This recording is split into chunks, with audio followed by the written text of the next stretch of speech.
With writing a formal letter, it's very important to start off the letter on the right foot or note, making sure that you are structuring things logically, that you're including all of those smaller details as you set up the beginning of your letter, getting ready to go into that content. And that's what we'll focus on here, this sort of structure of a letter. Now, with the OET writing, what you'll notice is some things will change from one letter to the next as you're practicing, but some things stay the same.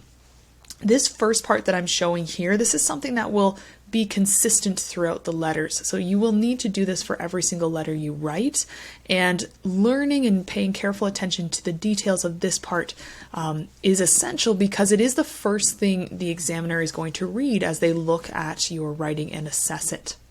So what I've done is on the left side, I have laid out nicely the title or the name of what it is you need to put. And on the right side in the green font, I've given an actual example of what that might look like. So let's go through this together and I'll point out a couple of things as we go. The first thing is you're always going to start at the top of your letter with the doctor's full name.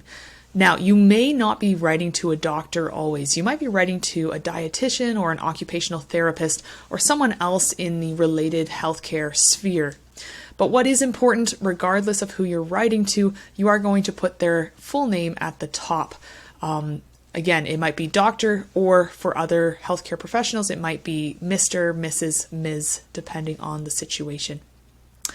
The second thing is to put the position of the person. So if they are a doctor, you can write their specialty if they have that. Occupational therapist, dietitian, you would write that there as the second point as well. The next thing is to put their location. So where is it they are located, whether this is at a hospital, clinic, or so forth. You will be given this information in the case notes. So you aren't needing to create this, this will be given. And finally, the city, the place of the hospital or clinic, you will add that underneath. Now, a couple of very important points. You want to start each of these with a capital letter. And actually, every word is capitalized. Even hospital, which is normally considered a common noun, so usually on its own, it's not capitalized. In this case, we are capitalizing every word, and that's just for the structure of how we start that section. After that, you are going to leave a space. Spaces are important because they show us that nice structure and layout and organization. You're then going to put the date that's given, and it's very important not to put just today's date or whatever date you are writing the exam. You will be given a date on the case notes, and you're going to put that under this next section here. There are a couple of different ways to format the dates. So you can see this first example has the day, then the month written out, and then the year. Another option is just to write the numbers, so day, month, year with these slashes, or you can write it out the same thing but with the dots. It doesn't really matter which one you choose. The important thing is just to maintain that consistency throughout as you are writing. If you choose to write it with the slashes, I would suggest keeping that throughout just for that consistency.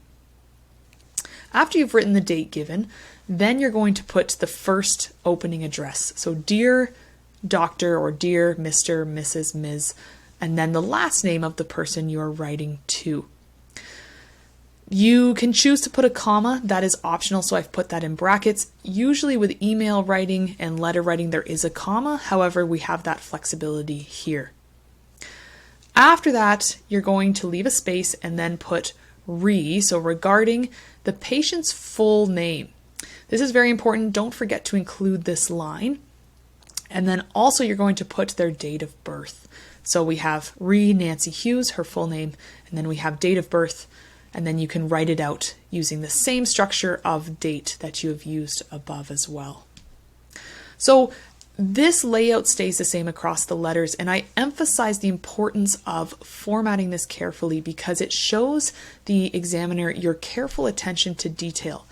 Couple of things to really watch out for: capitals, making sure you're capitalizing each of the words here. Make sure you're not double spacing. There should just be single spaces between the words.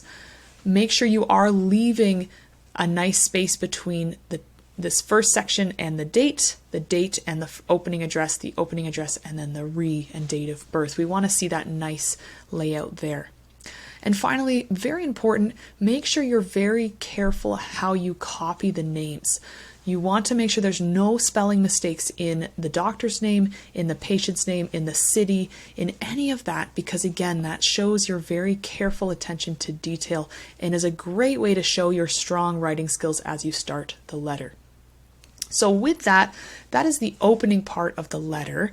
Next, we'll take a look at that first content paragraph. So what to actually put, and I call it the purpose paragraph. Make sure if you haven't already to subscribe so as not to miss that upcoming video, and also to click that notification bell, which will let you know when it has been published.